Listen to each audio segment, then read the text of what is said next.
Navigate your life, plan it out. You can go as far as you can dream. Edges laid, curls popping. She's a doctor of pharmacy. Hey y'all, and welcome back for another video. Today's video, I'm going to be sharing tips to prepare for your first job after your residency is complete. So if you're interested, stay tuned.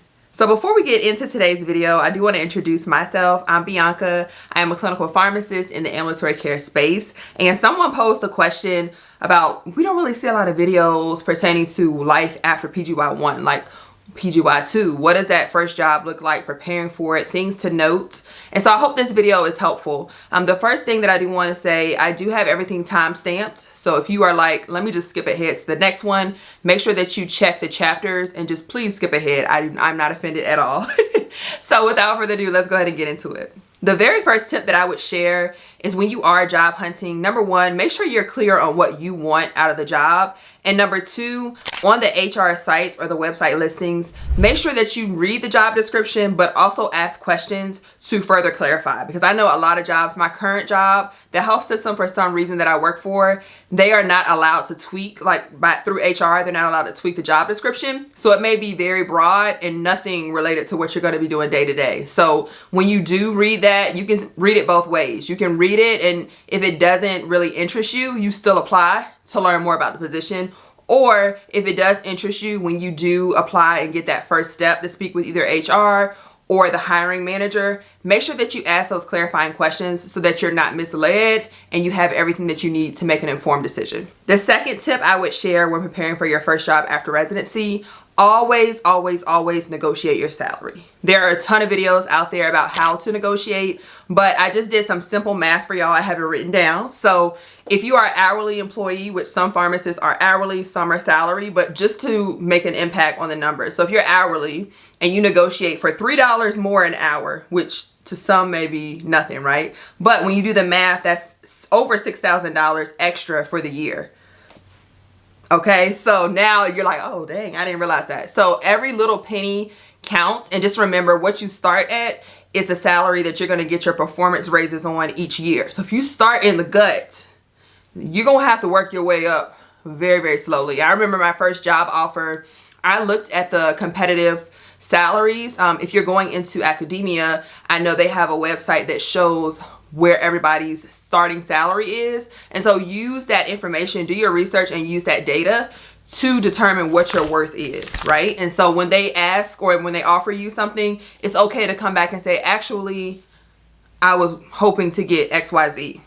Or do you have any room to negotiate? Now, listen, I am not the negotiation queen, but I did my research on YouTube as far as job negotiation, and I feel like it goes across all disciplines. So you can find any video, but in short, make sure that you negotiate. There's always more money on the table. I don't care if you're black, white, female, male, just getting out of PGY1, just getting out of PGY2. I know for my job that I have now, they did tell me they have certain criteria.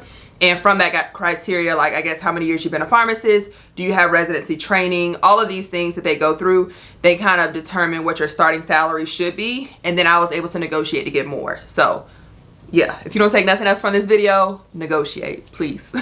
The third tip that I would say, this also goes along the lines of when you are job hunting, interviewing, talking to the hiring team, make sure that you have a complete understanding of what disease states you're going to be frequently working with, because I know in ambulatory care and also inpatient, people have their preferences. So you would never want to choose an ambulatory care job, for example, that has chronic care or chronic disease state management, and it turns out you're only doing anti-coag, which if you want to do that, that's great. But if you have diabetes in mind, heart failure, and you get there and you see none of that, that's a job dissatisfier. You know what I mean? So make sure that you're clear, and it's okay to ask those questions. What disease states do you all see frequently? Maybe I'll do a separate video on what questions to ask when interviewing for your first job. Let me know if y'all want to see that. But in the inpatient side, if you're in the basement verifying orders that are being sent to the floor versus on the floor, dosing the vancomycin, dosing the warfarin, two different things, right? So making sure that you're clear on the disease states. And then along with that, the fourth tip would be once you do get the job,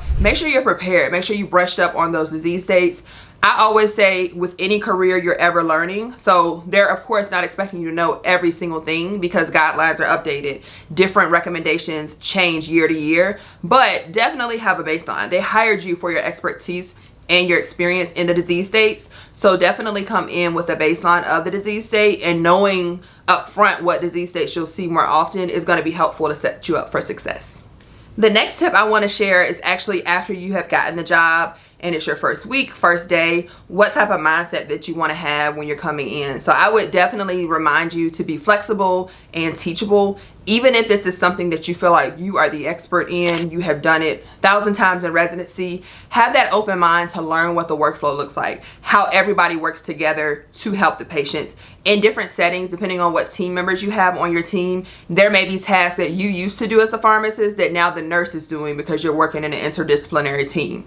You know what I mean? And also the pharmacist that you're working with, if you're coming into a job that has multiple other pharmacists, they may have more wisdom than you in that disease state, or they may have seen more. So soak that all in, ask questions, observe, take notes. And when you do take notes, I always recommend, especially if it's a repetitive task, say you're learning a new system and this is how they document their notes. Always, always, always, unless you just have it locked in your brain. I mean, even if you feel like you could do it in your sleep, bring a notebook and take notes, especially with repetitive tasks, because that way if you ever need to refer back to it, you have your step-by-step. I still have my notebook from when I started my job on all of the to-dos, step-by-step on the clicks and which buttons to press, and I have found that very helpful even now to this day. Sometimes I'll go back. We have a system where we look at the prices of medications, and I would hate to keep asking like, hey, how much is the so-and-so? So I have created an Excel sheet with all the pricing.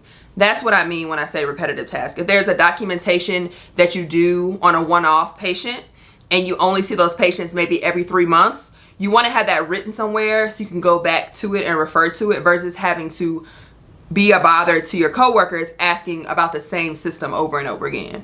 And then over time, you'll learn it on your own. But definitely, I would say to write it down, even if you're not usually a person that writes things down. The next tip is really relevant, especially in pharmacy, and that's to learn your team, especially the providers.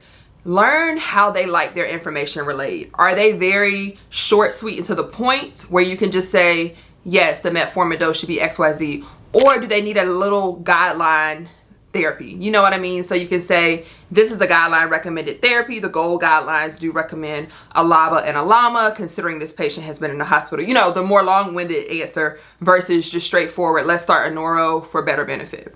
Learning your providers will take time. It's not something that you'll learn in the first week. You may mess up, you may step on toes. I've been there, done that. But in the end, you all will learn to work together. You'll learn their style, they'll learn your style. And the big thing is just making sure that the impact on the patient is there. Like, as long as the patient outcomes are improving, the way the information is relayed, you guys will kind of get on a rhythm of what the other one likes. And then that in no time you'll be rolling. Like, that's not something that you should be afraid of, but just something that you want to come into with an open mind. And I would recommend that first week or two, when you're just observing and shadowing, just pay attention to how the current pharmacists communicate with the providers. And if you have multiple providers on your site, at your practice site, each provider might be different. So not to confuse you or make it overcomplicated, but if you've completed residency, you know, like, everybody likes their things done a certain way. And so coming into a new environment, you want to make sure that you're meshing well with the providers. The next tip I would share is to make sure that you come in with a fresh mindset, and don't be afraid to speak up. If there are processes that you feel like could be more effective, more efficient, or workflows that you feel like, it may be better to explore this, or if you have a project idea based on what you see in the clinic for that week, definitely voice your opinion, share with the other pharmacists, implement some of those things. Don't ever feel like, oh, well, I'm just new, like I'm just starting. This is my first big girl or big boy job. I don't really know much. Never feel like that. Never dumb yourself down, because remember, you have value, and a lot of times you're going into a space with maybe past residents. Maybe some of those pharmacists did complete residency, but you're coming in with a fresh mindset. You just completed your residency, and as everything in the world evolves, pharmacy is ever evolving. So if there are systems that worked well in your residency that you want to bring to that practice site, be the driver behind that. Like, be innovative, be open to change, and be open to implement that change too. I don't think there's nothing wrong with that. And honestly, the feedback that you'll get, depending on how it benefits the clinic, is going to be well received. The last thing that I will say is just remember, at the end of the day, just like they're vetting you to hire you, you're also vetting them. This is going to be somewhere where you're going to be spending majority of your week in this office with this team. So when you do interview, pick up on the vibes. Like, it's easy to tell if you fit in somewhere or if you won't fit in somewhere.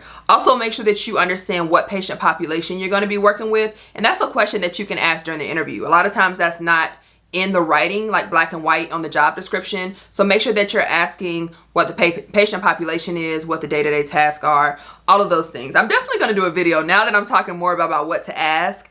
It's definitely coming in the works, so stay tuned for that. But I'm excited for you. I hope that you land your dream job. And even if you don't, just remember, there's a lot of fluidity in pharmacy. So you may start in one job and work your way into another role within that same company, or you may move into a different role a year later. You never know where the profession will take you. So have an open mind and just keep all of your knowledge, clinical knowledge from your residency, your characteristics, your skill sets, everything that you learned to get to this point, take it with you and implement it wherever you land. So I hope this video was very helpful for you all. If you do have any questions, please reach out to me via email at drmycurls@gmail.com. Also, feel free to leave any comments below. I do check my comments and I will reach back out to you and respond with an answer. So other than that, thank you guys so much. If you do have other questions or anything related to pharmacy, make sure you check out my pharmacy playlist. I will link it down below for you all, and consider subscribing if you did enjoy today's video. Again, thank you so much, and I will see y'all on my next one. Bye.